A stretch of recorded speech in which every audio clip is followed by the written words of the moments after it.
now, RotoGrinders, welcome to the Ownership Report, Week 6, National Football League. My name is Chris Jamino, projected ownership analyst, and I'm joined by Scott Hansen. He's got 4. We are going to go over week number 6 in the National Football League from a projected ownership perspective. And shout out to all of you watching on YouTube. We're free this week. Scott, how's it going? Are you ready to tell even more people what we're up to here for projected ownership week 6? I believe so. I think, one thing I have, though, I'm not seeing the screen share this time. Well, Scott, we'll get that solved here in just a There second. we go. We will absolutely get you access to the latest and greatest ownership projections, as we will get each and every person watching this show. If you can, feel free to go ahead and like and subscribe this channel so you can see all the great content that RotoGrinders puts out on the YouTube channel. We would greatly appreciate that. This is normally a premium show, and the reason for that is because we're going over our premium ownership projections, whom at the quarterback position, Scott, we are looking at Ryan Tannehill, Ryan Fitzpatrick, and Matthew Stafford as the top 3 in our projected ownership right now on RotoGrinders, on DraftKings specifically. Pretty similar on FanDuel. Scott, do you have any problem with these 3 guys being projected as a chalk? I can't really find any reason to disagree with the way the ownership projections are spitting this out. Yeah, I think it makes sense. I think that, they all fit in pretty nicely as far as price, and that way it's just easy to stack with them. They all have good stacking partners. They're all in pretty much projected shootouts, or at least a projected high score for their own team. Yeah, Tannehill is the guy who's coming off the big game on Tuesday, gets a good matchup with the Houston Texans. We can see here that his price on DraftKings at 5.9 is very conducive to stacking, and you'll see there's some popular options to pair up with him. If you go ahead and run the stack finder on RotoGrinders, you'll see with our fantasy point projections, you're getting a lot of Texans and Titans coming back towards the top of the points per dollar outputs here. So it's pretty clear to me that Tannehill is going to be the beneficiary of having played the most recent game, having one of the easiest to pair with partners, and a guy like Fitzpatrick, who really, while he's coming off a good game himself, who we called on this show last week, I do think that it's pretty difficult to imagine as many people pairing him up with, say, someone like a Devontae Parker, as we'll see with Ryan Tannehill and A.J. Brown. Yeah, it all makes sense. I think that, that's what people are going to be on, and we'll have to see what happens because, there's always a chance that things could get rearranged quite a bit if one of these games just gets taken off the slate last minute, and I think that's something that's important to be prepared to adjust to because, we could do this whole show, have our ownership projected, and then all of a sudden one game that's, got maybe some chalky players comes off the slate, and all of a sudden it really rearranges everything. So I think it's important to maybe have some contingency plans in case that happens, and know that if any of these chalk players end up off the slate, then, we're going to find some different chalk in there as well. Do you think there's enough bring back partners for Matthew Stafford to get his ownership up to even where we have it?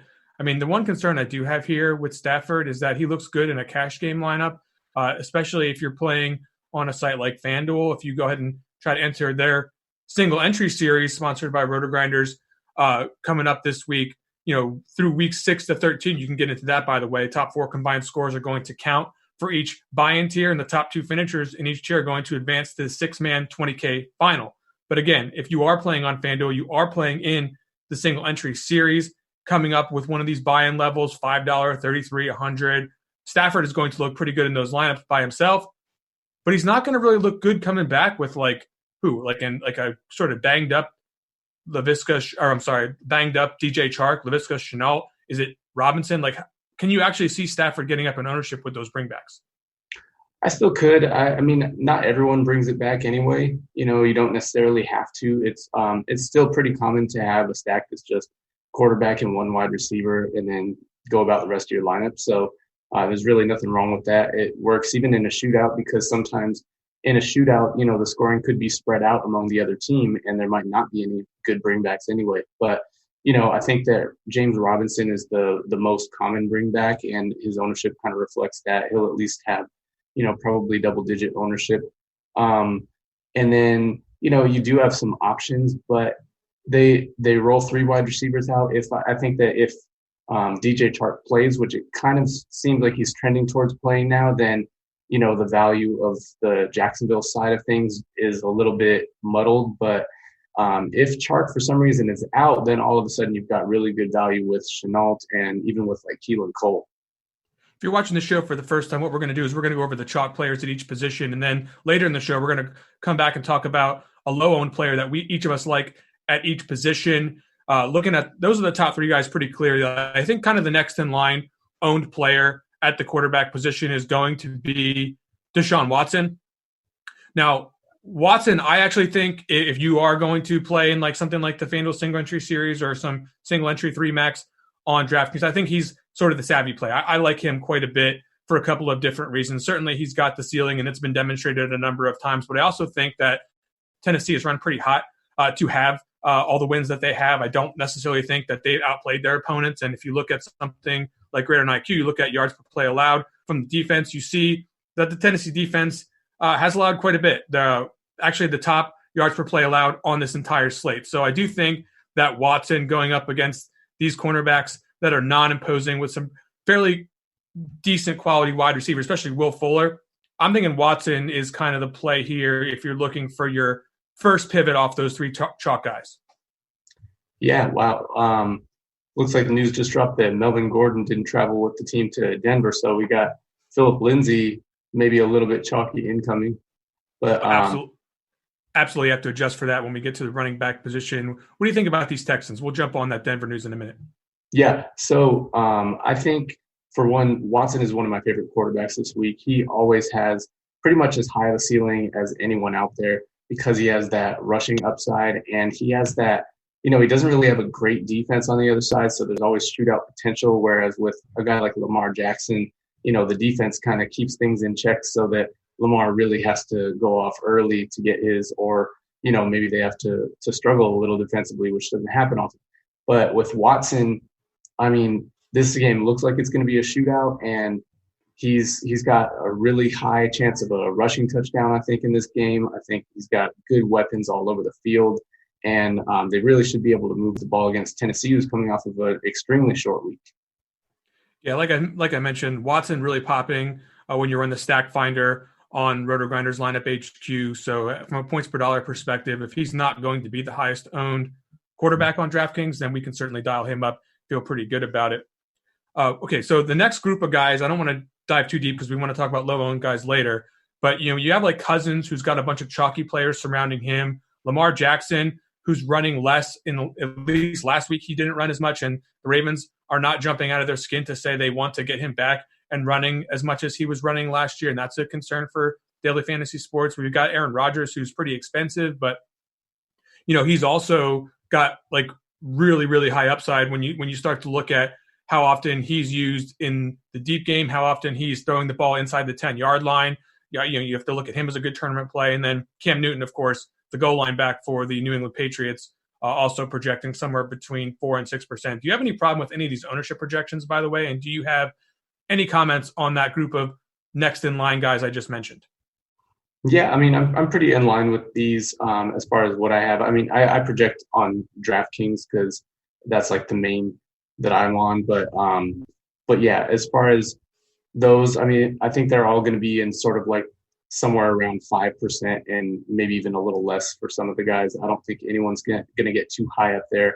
I got Lamar and Aaron Rodgers both at 6% on DraftKings, and I got Cousins at 7%. So I think that there's going to be some definite people wanting to stack that Atlanta-Minnesota game for sure. I mean, there's tons of options in that game, but I think that some people are going to be pretty cautious with the Atlanta side of it. I think that, because of the way Matt Ryan has played lately and because of the injury issues there, we might see maybe a little lower ownership on that game on the Atlanta side of it than we probably should.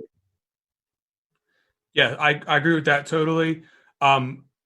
Certainly from the quarterback perspective, you're going to see Cousins probably somewhere around 5-6% owned, and that's purely just because of how popular you would think Thielen and Madison, who we'll talk about the running back position, are going to be two of the more popular plays. At some point, we're going to see some people who are multi-entry getting involved with Kirk Cousins. I don't think he'll be one of like the primary quarterbacks this week, but I certainly think at 6,100 on DraftKings we'll see quite a bit.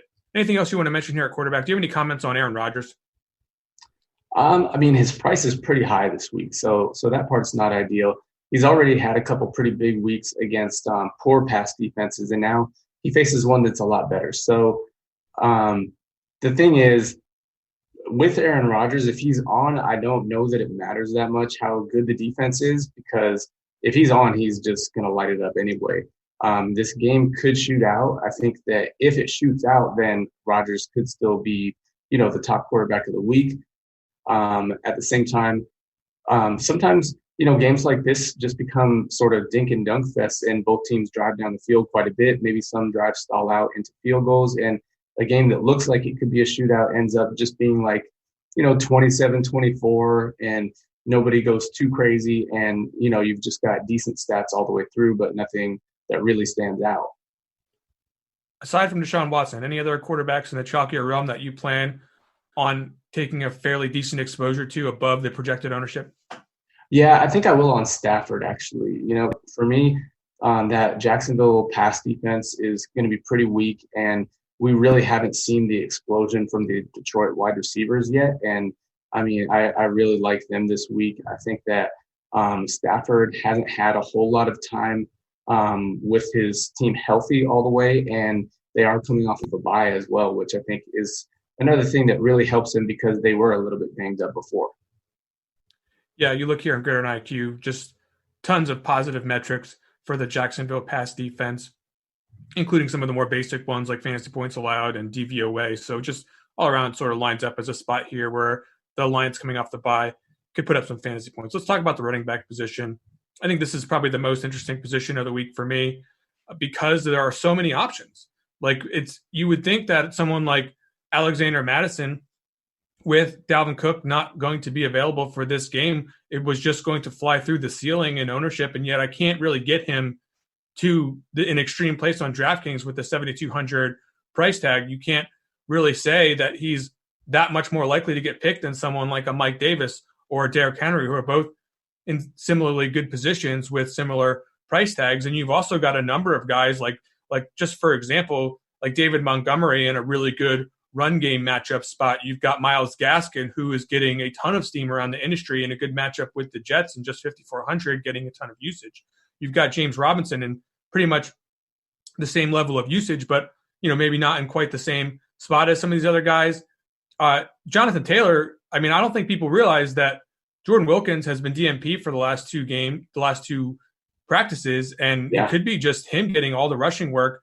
And I don't expect Nyheim Hines to jump in there and do too much. They're practice squad guys like I believe Darius Jackson. You can't really peg them for any rushing share. So you could be looking at a vantage point projection that's really high for Jonathan Taylor, and I think that he makes good play. Makes sense to this running back position. First of all, is the projected ownership roughly where you have it on DraftKings, and is there anyone that particularly stands out as someone that you think should go higher? I would say it's mostly where I have it. I do have, let's see, one that I have higher is Aaron Jones. I think, he is the highest one. He's the first name that you see when you're making lineups. I've got him at 12% as opposed to the 8 that you have him at. I think that, because of the ceiling that he has, he's still going to get into lineups a little bit more than what's reflected there. But I think I actually have Gaskin a little lower because although I think he is a sharp play and really he's like one of my favorite plays this week, I just don't think that you're going to see a lot of people clicking Myles Gaskin who aren't really heavily into DFS. I think you're going to see it at, higher owned at the high buy-ins. I think that it's a great spot for him. I think that last week it went pretty undercover that, before the second wave of games, Jordan Howard was declared inactive. And then all of a sudden Gaskin's got this basically 3-down roll with goal line work. And there actually is goal line work in Miami. So it's pretty interesting. I think that Gaskin is a really good play. He's not like an overwhelming prospect as far as his actual ability, but he catches the ball well. He's going to get what's there. And, that offense is running pretty smoothly now, and they can put up some points. So I think that he's also a good leverage play off of these Dolphins stacks. And, it's totally possible that he has this big breakout game this week. And if he does, I'm going to be on it. Yeah, I mean, certainly a fine spot to be doing that. I look at the projected ownership on some other sites here, and I wonder if maybe my DraftKings ownership should be closer to those levels. I certainly don't think that he's going to be overlooked. I think there's enough chatter about him, industry wide, the interconnected web of touts just continuing to spew similar types of information on Gaskin. So I am sort of thinking he'll be more popular than I think you would initially expect. Well, I think that the thing that's going to bring that back down, though, is the Philip Lindsay news. Now with Melvin Gordon not traveling with the team, I think that, you're going to see ownership come off of Gaskin. I think you're going to see ownership come off of Devontae Freeman, and he's going to get into the single digits. And, any of these other guys that are low in cost are suddenly going to be shifted towards Philip Lindsay. I think it's worth noting we didn't need another option. We didn't really need another cheap option, quite frankly. So I don't think we're going to see Lindsay skyrocket up the board as much as we may have seen in some other spots where the starter would come out, especially since we're talking about facing New England and they're just probably just going to get trucked. Like, the situation is not as beautiful as you might expect. Royce Freeman is still breathing. He still has a pulse. So it's not like Lindsay is going to jump into suddenly he's the chalk of the week. But I do think that obviously these projections are wrong that you're looking at right here as far as his ownership industry wide. Speaking of wrong, if you play on Yahoo, Alexander Madison is $14, and I have him projected for like 60% ownership there. I don't know. It's hard to imagine anyone being 60% owned on any slate that's anywhere near this big. But I mean, could he even be higher than that at $14? It just seems like a clear misprice. Maybe we don't need to discuss that. Just worth pointing out. Playing on that side, he's going to be just remarkably popular there. It's just kind of a case of not pricing up the backup when they see an injury happen, I guess. Yeah, so I don't want to talk too much about Madison. You probably heard enough about him on all the shows all week. Are you taking any specific position on Madison just because of how popular he's going to be? I mean, I'm not going to fade him because of popularity. I don't know the exact amount of lineups that I'll be able to get him into, but I like him a lot. He's definitely one of my top 5 running backs of the week, with price factored in as well. I like him a lot. I like Mike Davis a lot. And then Gaskin is up there for me. And at this point, I'm going to have to revisit Philip Lindsay too, because that Patriots defense is not what they were last year. They have a lot of guys who opted out, and, they've had some sort of additional time off, and things have been kind of weird there because of, the whole COVID situation. So I don't know. I feel like there's always a chance that Philip Lindsay could actually kind of dominate this game. And I could see that being like a really weird game at this point. And he's someone that I want to be on because he kind of plays with a chip on his shoulder. And he also sometimes does just break big plays. And, he's going from sort of the 40% end of the 60-40 split now to more like the 60% end, or maybe even higher, because Freeman doesn't always get in quite as much. So I think that play is really interesting this week now. Pretty much locked into my low-owned play for running back position now that this Gordon news has transpired, because there's a player that I see that will lose ownership because of Philip Lindsay, as I have him projected. And later in the show, we'll talk about who that particular player is. He's going to have the same or better usage than Philip Lindsay in a better matchup. All right, anything else here at the running back? Do you want to talk about James Robinson at all? I mean, this guy just continues to get the ball. The matchup isn't necessarily prohibitive against Detroit. Is there anything in particular that makes you think that James Robinson, first of all, will be 10% owned? And if he's going to be lower than this, does it make it interesting to you? Yeah, I mean, I think he's a good play for his ownership. He's a good play regardless of ownership. The matchup isn't bad at all. I think that he has a good chance to score this week. This should be a high-scoring game. These teams should both have trouble stopping each other, so there's a better chance of goal line work this week. So, I see nothing wrong with the play. He's one of those guys who I want to get in as well, and there's a chance that I should be trying to get him in. I would say I'd want to get him in ahead of Jonathan Taylor, but I feel like the difference at this point is just that with Wilkins possibly being out, then Jonathan Taylor's getting a boost for his price. So I still have Taylor a little bit ahead of him. And then, of course, I have Mike Davis ahead because he's now, with his backups being out, he's getting basically the full Christian McCaffrey role at $7K still. And I mean, he's still just the best points per dollar play at running back every week, in my opinion. I have two questions before we move on to wide receiver. Is there any player on this list above 10% that you feel that you want to shy away from more than the field? Is my first question. Then we'll get to the second question in a minute. Man, let's see. Oh, Ronald Jones is 9.5. Well, Devontae Freeman. I'm not going to have any Devontae Freeman most likely. So that one, I think this number is going to come down to because of the Philip Lindsay news. You're not a believer in the usage for Devontae Freeman. You're not a believer in him looking pretty good out there.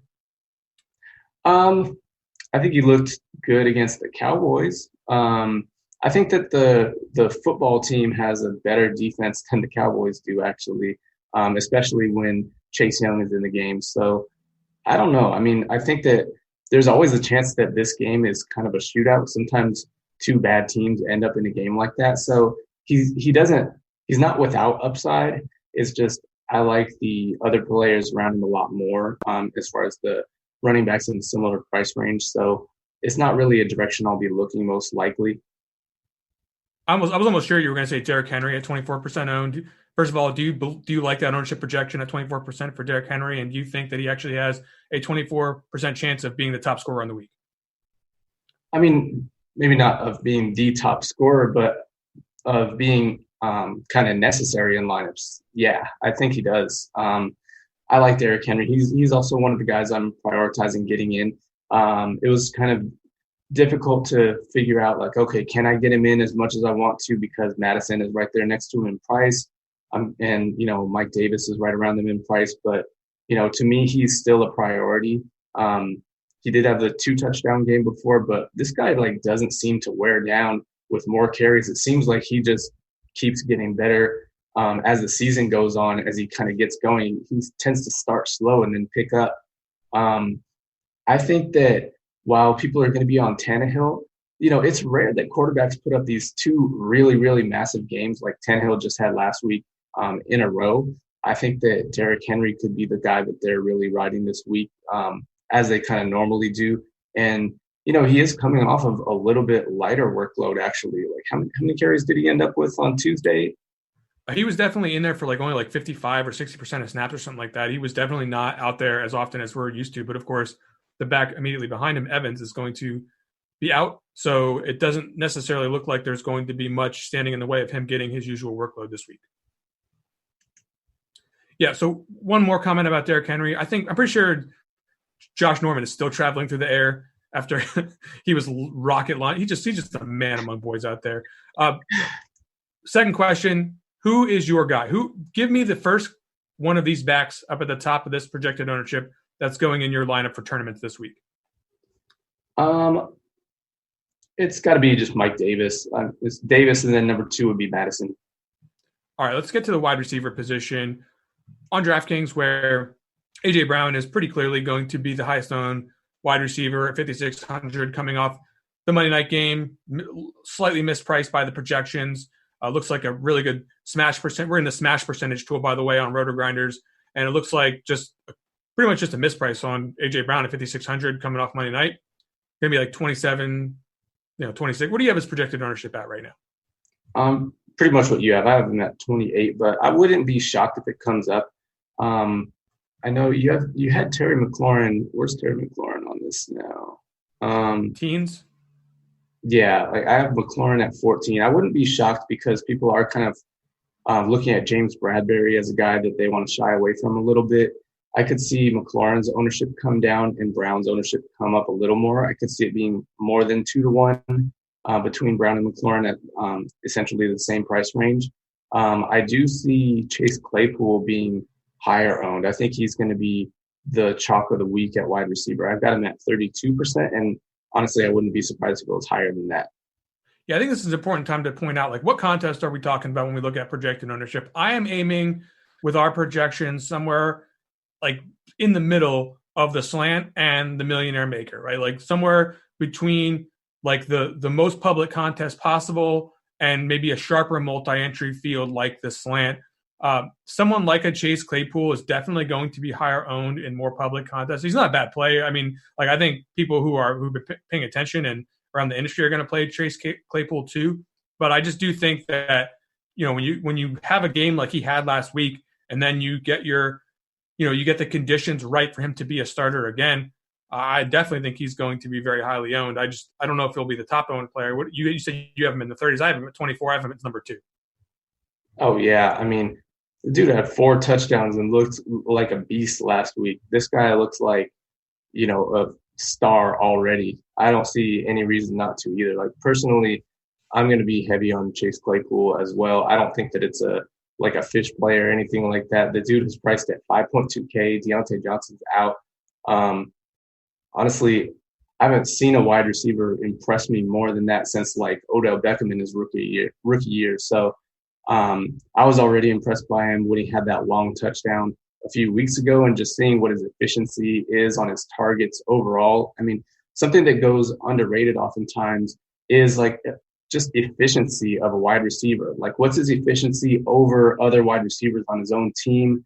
What's his efficiency just like per target compared to, what his quarterback gets in yards per target? And Claypool would be high even without his longest touchdown. So he's just someone who is completely beasting right now. And I think he's going to continue to do that. I wouldn't be shocked to see them use him as a little bit of a decoy because, when a guy has a 4 touchdown game, team game plan against him the next week. But at the same time, they like to move him around. They put him in the slot, and that makes it pretty difficult to completely shut him down. I think they're also going to be able to open things up for some of their other receiving weapons who I think are going to be very unowned. So I like the Steelers passing game this week. And I think it's going to be a really interesting spot because Cleveland's been getting into shootouts, and actually the Steelers were in a shootout last week. So this one has potential to go pretty high scoring. And if it does, I think it could be pretty low owned as well. So there's definitely going to be some plays that I like in this matchup. One that I'm not super high on, I know people are mentioning it a little in the chat, is Juju.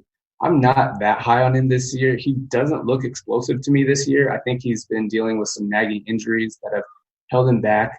I'm going to have him in some lineups because even though he's like just flat out overpriced right now, if he has 1 long touchdown or if he scores 2 touchdowns, which he's totally capable of doing, then he could still be one of the players that hits value from the receiver position.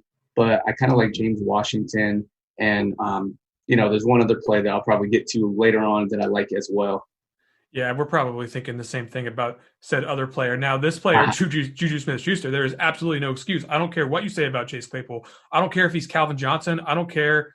I don't know. You name it. You name whatever player you think he is. He's not 12 times better than Juju Smith-Schuster this week as far as being a potential top scorer on the slate. So I cannot abide this kind of ownership and say with confidence that I think that Claypool is that much better of a play, especially if you think he's going to be even higher owned than what I have for him here. So I don't have as much confidence in Claypool for tournaments as you. I do want to rely on the fact that he's still a rookie. Like you said, there could be some game planning involved. If he finds himself, if he finds himself against Denzel Ward's playing, right? Like if he's lined up against Denzel Ward more than his fair share, then that could be an issue for him as well. I mean, there's just a number of things here that make me not want to get like super excited to play chalk Chase Claypool right after he just had the huge game. Not saying he can't get it done, but I'm just saying from a tournament perspective, there's definitely going to be more people on him than his chance to be one of the top scorers on the slate. That I can promise you. Yeah, I mean, I'm going to have to go ahead and sort of disagree with you on that. Hey, look, I just think that he is such a high likelihood of hitting this week anyway because he's such a low price. I mean, he's going to be like probably a 7K player pretty soon. I think that he is, just that good. And I think that Ben Roethlisberger does a good job with receivers like that at really peppering them with targets. And that's the thing that I think is going to make things work out well for him. I'm really not worried about Denzel Ward in this matchup because he's 5'11", 190, and Chase Claypool is like almost 240, I believe. So, I mean, he could just contest the catch all day against Denzel Ward if that's the matchup. I mean, you want to put Denzel Ward on him, go ahead. I don't think that's going to work. You need more than one guy on him. Strong endorsement there. So we'll have to see how this goes. We'll have to see if Claypool can follow up his first couple of strong performances with a performance while he's the chalk. I think that that's a big bet to make. I think a lot of people are going to make it, and I can't put up a strong argument. He looked fantastic. Now, Adam Thielen has looked fantastic all season long. He's been getting just incredible shares of team usage. Now he's going to face the Atlanta Falcons, who are going to throw out Jabroni Central to try to cover him, and it's just not going to work out too well. Eventually, if you give Kirk Cousins enough time, he's going to find Adam Thielen, and I think that at 7,300, he's certainly a high floor play. Is he high enough ceiling to be played as the chalk? I have him over 20% owned. Yeah, personally, this is one, while it looks really good on paper, I could see this as a bust spot for Thielen. He's priced up pretty high. He's had a lot of touchdowns for, someone who doesn't typically score that much.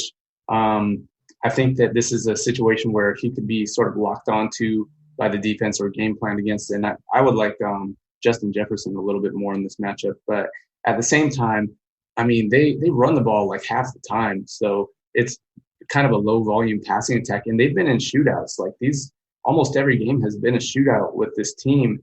And even in these shootouts, they're not getting 30 pass attempts except for one game. So, I mean, Cousins averages like 28 pass attempts per game total, and Thielen's getting around a third of those. So it's a ton of targets. It's a really high target share. But I mean, if Cousins just doesn't drop back to pass that much, then we could see this like 7 target game where Thielen goes, 5 for 60 without a score, and then everyone's mad that drafted him. Yeah, it's crazy. We're going to see high-owned Thielen. We're going to see high-owned Alexander Mattison. We might see a high-owned tight end on this team. We're not going to see too much. Why? It's a horrible play. Well, trust me, there's people talking about that, and I think that's going to happen a little bit. I don't know if it's going to be that chalky, but people are definitely lining up Minnesota Vikings. They're not really lining up Kirk Cousins, and they're not really lining up too many Atlanta Falcons on the way back. So I think these are like your one-off spots of the week. So for me, I don't know if you can really play Vikings if you're not stacking the game, right? I mean, how can you go? I mean, you can play Madison, but you're going to play Adam Thielen as a one-off this week with like all these people playing him, and he's like one of the one-off option du jours. You're definitely going to be risking putting your lineup in position to be similar to others. Oh yeah, I mean, I think that in general, I'm contrarian enough with the way that I do things that I very rarely have like any lineup duplicates. So like to anyone else. So yeah, I mean, I always have a couple of low owned plays in every lineup, and they tend to be like somewhat off the grid. So I try to just make those guys that are good players who people just aren't on because of matchups. So I do feel like people overrate matchups each week.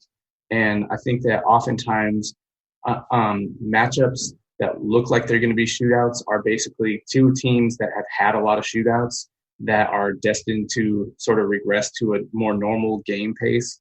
And I think this is one of those that could happen. So while it could totally shoot out, it's very possible. I think that it's also possible that with the new coaching regime in Atlanta, they're prioritizing like, okay, we're going to do things differently. We're not going to let this game get out of hand. We're going to try to control the ball or something like that. And then maybe this game ends up being a little bit slower than what people are expecting. All right, let's talk about some stacking partners. We're going to get Galladay, 6.2, stacked up with Matthew Stafford. He'll be pretty popular as a one-off as well. Looks like a pretty good play to me. I don't know what your position is on him, but that you mentioned that Jacksonville pass defense, not very good. Devontae Parker is going to get some ownership stacked with Ryan Fitzpatrick, and I think that he's going to absolutely destroy whichever Jet is out there. Blesson Austin was downgraded to a DNP, I think. Like he was, not that he was going to stop Parker, but if you're talking about Lamar Jackson or Quincy Wilson or something like that against Parker, he's just going to eat them alive, and there's good chance for a touchdown for Parker this week. Will Fuller is, again, Tennessee is not as good on defense as you might think. I don't believe that they're going to be able to put Watson under the kind of duress that you need to put him under to hold back his passing. And I think that that's going to benefit guys like Fuller, who can get down the field and make big plays, but also operate in the short and intermediate areas.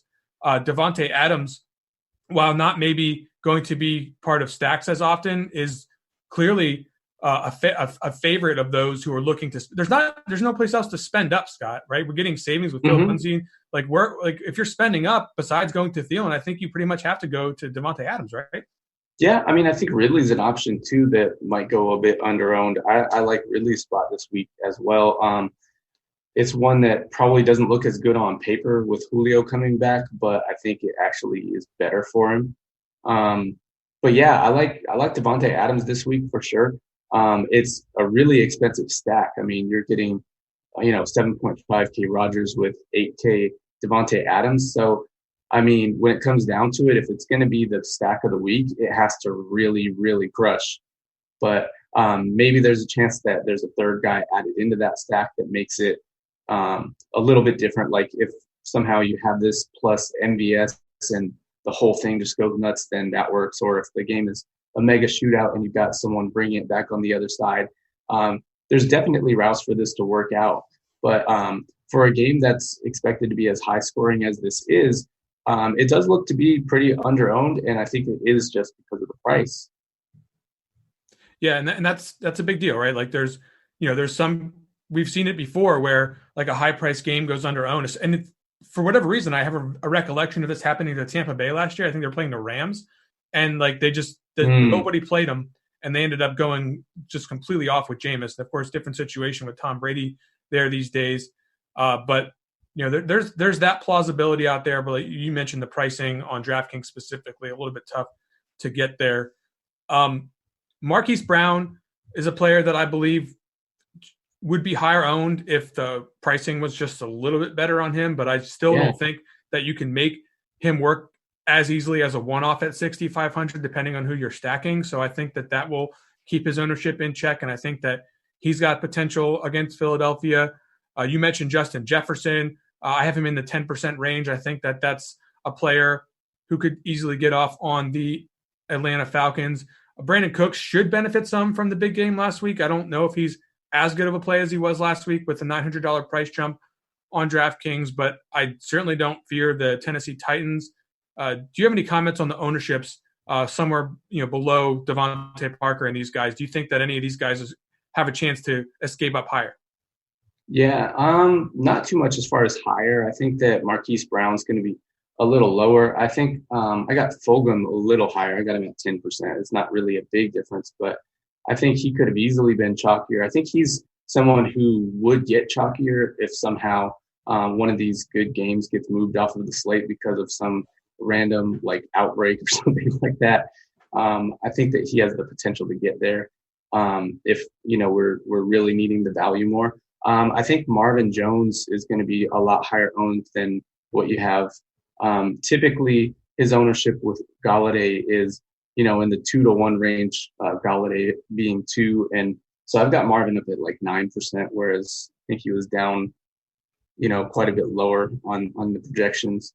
I think the sharp players always play Marvin Jones at least a little bit because he's just so volatile. He has so many single digit games, and then he has so many games that are like 25 plus. So just for a guy that typically stays in his price range that he's at, he always has a really high like smash potential. Yeah, I mean that's definitely true. Maybe you're right about his ownership. It's there's a lot of options at all the positions this week, and in particular at wide receiver is no exception. So the algorithm just didn't find a lot of percentage points for Marvin Jones here, but at 5,100, I could see him certainly getting above 5%. And that pretty much, everyone else here, like Allen Robinson, I think he's going to be fairly low, like even though he's a pretty good play. I just don't see how people are going to get there often enough with all the different options that are available to them. Robbie Anderson's a player who's been really popular in the past couple of weeks, but I still, is 10% even appropriate for him? I mean, I think so. Yeah, I like him again this week. He's at home again. I know he actually had a good game on the road, but still didn't score a touchdown. He's still at 5 out of 34 road games touchdowns for his career, and almost half of a touchdown per game at home for his career. So I like him again this week. Yeah, I'm not having as good of a time as I've had in past couple of weeks finding low-owned wide receivers that I'm just in love with. So maybe you can help me out with that when we get to that. I have a couple of them this week that I like, and one of them is a weird one, but I think it makes sense. All right, let's talk about wide receivers. I'm Tight sorry, end? let's talk about tight ends. Jonnu is the guy that I'm thinking is going to be towards the top of ownership on DraftKings, 17%-ish owned, certainly somewhere in the teens. Then you got the cheapies, Trey Burton, who is going to benefit with no Mo Alley Cox at 3,100. I think that will be a roster construction play in a lot of lineups. Same with Irv Smith at 2,500. I don't know if it's going to amount to 20% of total lineups, but I certainly think it'll be more than 12, like somewhere between 6 and 10% owned, or 6 and 12% owned for both of those guys. I'll have to really think about that as I start to map out the manual edits that I'll do to these projections.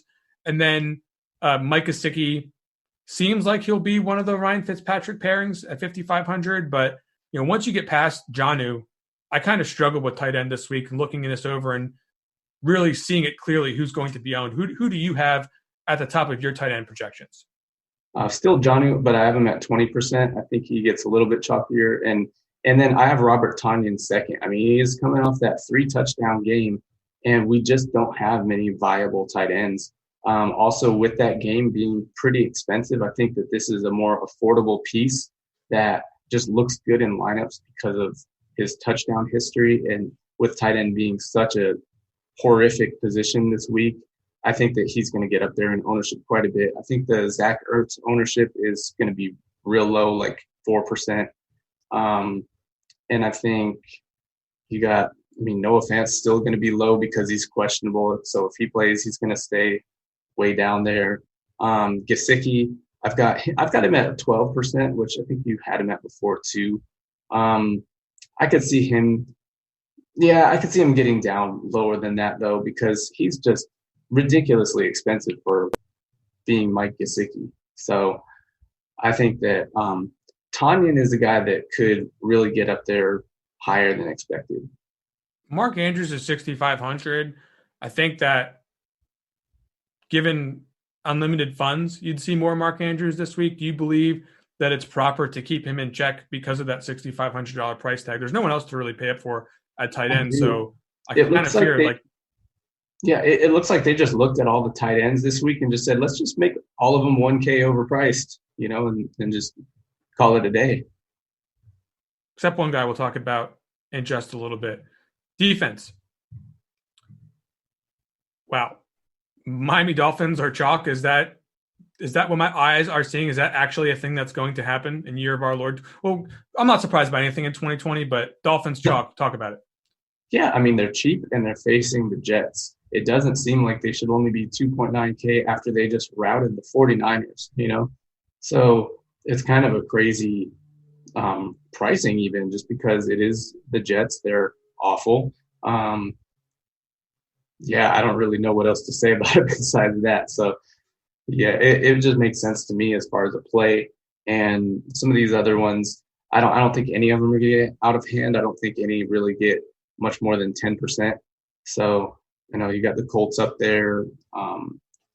You have the Vikings. They're 2,200. Yeah, they're cheap.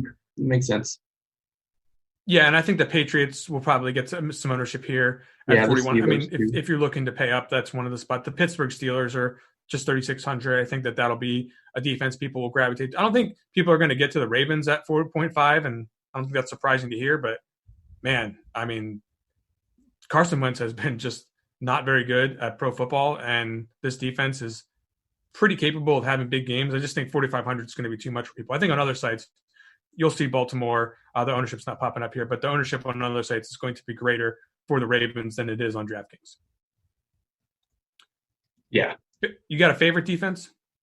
At the moment, it's probably just the Dolphins. I like maybe both defenses in the Giants and football team game.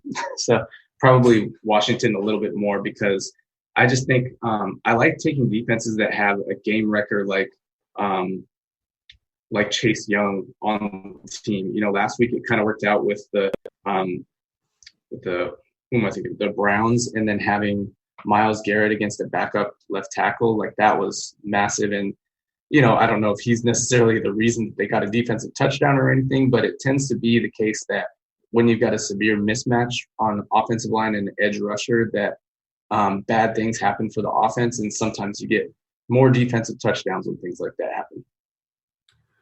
All right, so folks, we're going to get into the low owned section of this broadcast. That we do this each and every week. If you're not familiar with Scott likes to play a lot of qualifiers. He happens to win a lot of qualifiers, which is just absurd. I don't know who does that, but he tends to find his way to the top more than his fair share. I bubble a lot of them too. he does not do it by playing plays that are for the faint of heart. So we are not talking about plays that you'll use in the FanDuel single entry series so much from week 6 to 13. You will not be using them in your $5, $33, or $100 single entry contest there. You will not be combining your top 4 scores with all of these plays, maybe some of them, but not all of them.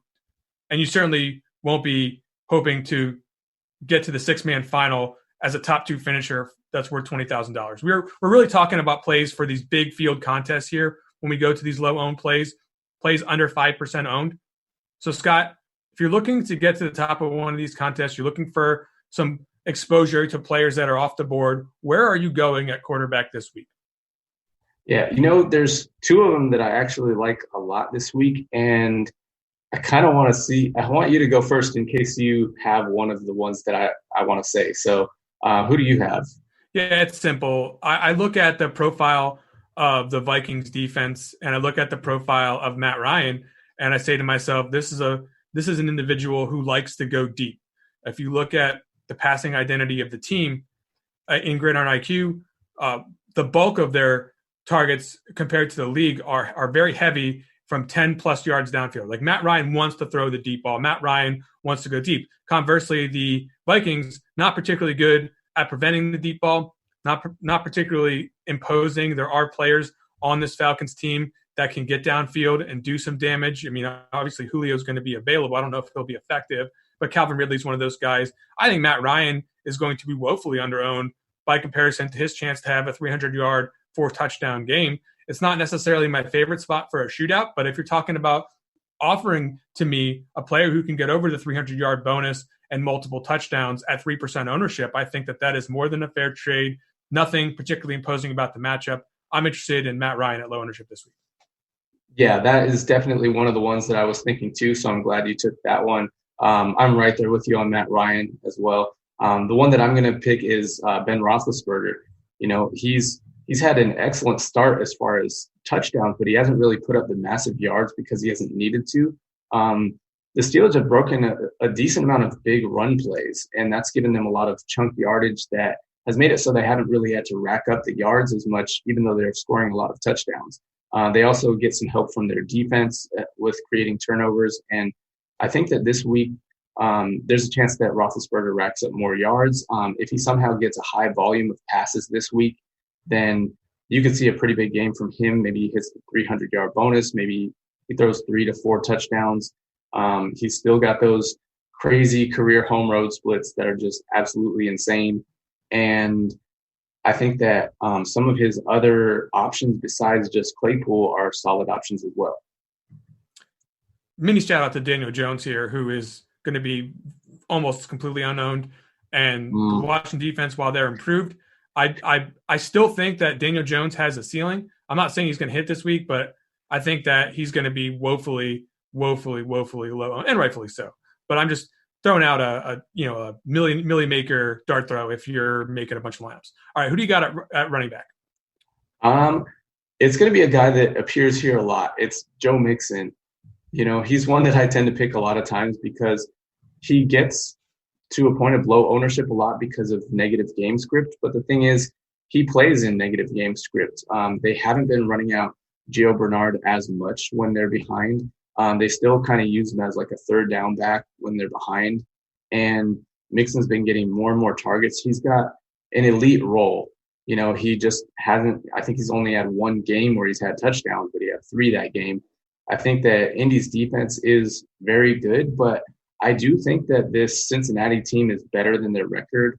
And I think that they're going to have some games where they surprise some teams. So I think that Mixon is a good option. I think that there's a chance that this game doesn't go in Indy's direction. I think everyone's kind of looking at it as, Indy's going to roll. That's what's going to happen. I don't think that's necessarily the case because Phillip Rivers has not been playing well. And I think Joe Burrow is at this point a better quarterback than him. And I think that Cincinnati might actually be able to move the ball on this Indy defense. And if they do, Mixon is a guy who's going to be getting fed quite a bit.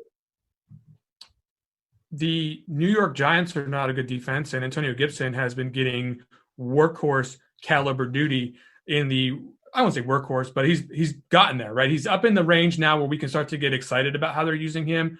He's a player that has not yet had the really explosive breakout performance that I think some people were hoping for. I think this is the first legitimate spot for that to occur.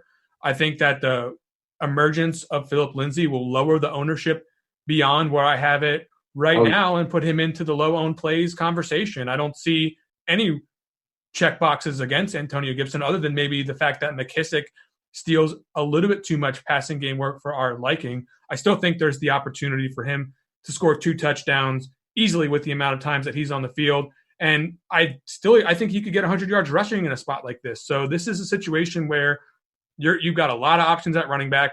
Yes. A lot of them that you can pencil in on paper and median projections as being better than Gibson, but not by that much. I like Gibson for big field tournaments this week. Who do you like at wide receiver? Yeah, at wide receiver, I've got a couple of them that I want to say.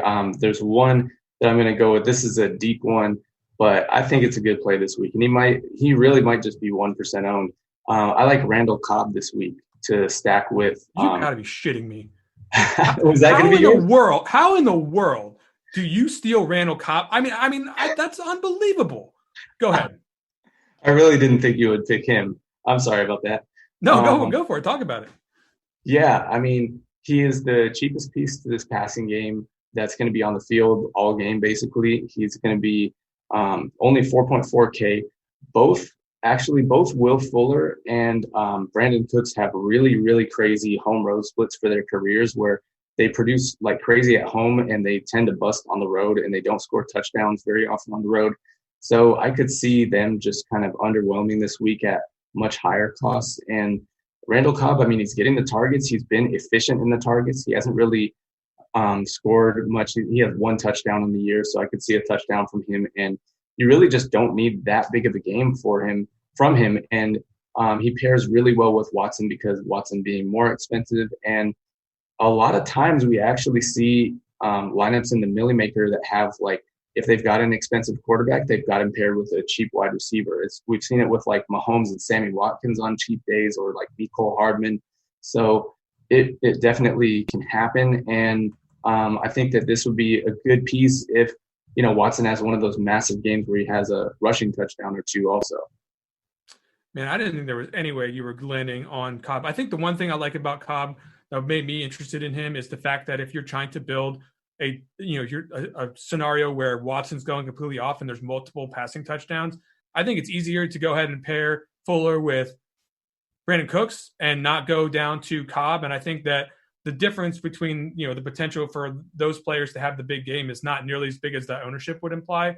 So I just think that Cobb, if you're making a Texan stack, bringing it back with somebody on the Titans, it just presents a better chance of creating a unique lineup for yourself. And that's what was driving me to a level of interest there. I don't even really want to get into any of these other guys down here. Do you have a second wide receiver that you like here? Yeah, I should have let you go first because I had another one that I liked a lot. It's a good bring back from my quarterback, and I think assuming that he plays, I think Odell Beckham is a good one this week as well. He's going to be very low owned if he plays, and if this game is going to be a shootout, then Odell Beckham on the other side has a big opportunity. They really are trying to get him the ball despite a low volume passing game. I think that they're going to struggle to run the ball with Kareem Hunt because Pittsburgh has a very good run defense, and that could lead to a lot more targets from Odell Beckham. And he tends to be efficient in his targets, or he can just break one big play even if he's inefficient. So I think it works out pretty well with Odell. Yeah, I mean, Travis Fulgham was able to get a couple of catches last week against this defense. So. He looked like Odell last week, right? With that number 13 getting catches on every play. So I can't really argue with you there. Let's talk about tight ends. I'm gonna steal one from you now. Yeah. You can eat me. Eric Ebron is just not going to be high enough owned for this. Like the usage for Ebron has been quite good in the offense. I mean, you can project him for target share in the teens, especially with no Deontay Johnson. The red zone usage is there. I mean, you see him get targeted in the end zone. You know that in years past, he's been a player who's been able to have high touchdown upside. And the matchup with Cleveland, certainly not prohibitive here. So just the bottom line, at 4.1 on DraftKings, 5.2 on FanDuel, there's just no reason not to be interested in Eric Ebron if you think that the Steelers are going to put up points in this game, as both you and I do. Yeah. Yeah. And I got to be honest, I really don't have a low-owned tight end that I like outside of Ebron. Ebron is going to be probably a core play for me as well. And like someone just asked which tight end for Tampa Bay do I like for GPPs? I mean, part of the problem is they have multiple tight ends that they use, and none of them project well, in my opinion. So I don't like any of them. I like Tanyan a lot still. So, maybe he qualifies because you haven't projected low. So maybe I'll just go with him. But I do like Tanyan a decent amount this week, just given the circumstances of really not having any good tight ends to choose from. But I'm basically rolling out like Jonnu, Tanyan, and Ebron in most of my lineups, and I'm not going to have a whole lot else. I mean, of course, I'll have some Mark Andrews because you really have to. I think I might take a little bit of TJ Hawkinson, so I guess I think that could be a borderline one. That's the guy that I was going to bring up here, just because if you're talking about liking Stafford and you're talking about liking taking players against this Jacksonville defense, I think it's going to be so much easier to go ahead and if you're making a two-stack of the Detroit Lions in these big field tournaments, it's going to be so much easier to grab Jones and Golladay than it is to take Hawkinson. Now, I think Hawkinson will, maybe 5% owned or something like that, but I still think that gives you some upside and some unique roster construction capability. I think Austin Hooper is another guy against Pittsburgh. He's just getting. I mean, he had I think a team leading share of air yards. It's definitely a high share of air yards last week. High share of targets week after week. So I am fairly interested at 3,900 on DraftKings in Austin Hooper as a roster construction play. If you're making a stack of that Pittsburgh game, it makes even more sense, folks. That is going to do one quick point. Sorry. So like someone was saying in the chat, if Jarvis Landry is out or if Odell Beckham is out, then I think that becomes a very strong play. Yep, and certainly a lot of cheap options at tight end this week. So it doesn't really bother me at all that he'll these 3,900. I just don't think he's going to get that popular. Folks, that is going to do it for the ownership report here in week number 6. Thanks for checking us out on YouTube. Come join us each and every week where we're talking about ownership and some of these low-owned plays. For Scott Hansen, I'm Chris Tremino. Go win something, folks. Take care.